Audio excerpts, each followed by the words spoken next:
Habakali halor ke Jingïakhun ke Jingtoket ke bayadai ke Jingshak Pynhiar Heprit Newsnem ya ubah ke media pcungu lalap na laurum nong Shillong Mail hak step kandai direct berusaha orjar option ubah Mynsiem IPS SP ke East Castles District hak Jingjuba Pulong bagi bor plate Kyrwoh kaipot post Mortem ubah bebek ke bakran sikilat pathai kubor janmet spotring na wiang orjar option ulong bagi plate kidang toket bnia halor kini ban nalor ke kaipot post Mortem kidang abru ya ke kaipot forensik dak bakadau bakadai ke muka duma ke bae ubah bebek ulong bagi dan bongot kibri ke syak subadan keti baradu kene klip mat umpala setia ban ong habakali ke baka kaipot post Mortem ke kadau ubah bebek ulong bakadau hi kadai Jynjar set ke bering bat Pynhiar Mynsiem hapring ke Jingele ke bala penlong Heprit ban klat.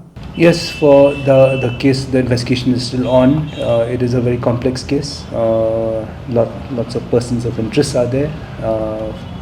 We have got the post-mortem report. We are waiting for more forensic reports to get some more clues.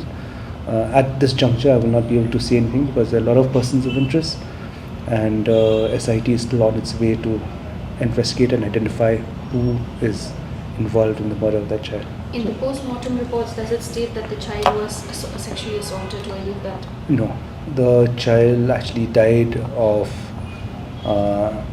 asphyxia due to suffocation. Habatin, pej bahagi kishab, kashab plus F. Ka plus F? Hakabam bangibam dunaki eki bataye kamet. Namar kata habathiru atau khau kamlu ka umpnyang kadut pej ya kashab plus F haka jingsom. Yaki nutrient kumki vitamin bat ka iron la ikan diat bat ka bathau bha kam khta ai ka dur jingki mar bam ka jing mat lani ka rukom shed yaki. Balehi banai kita. Kadon ka we ka jing mentoy ba kongsan. Ka kot ka khia.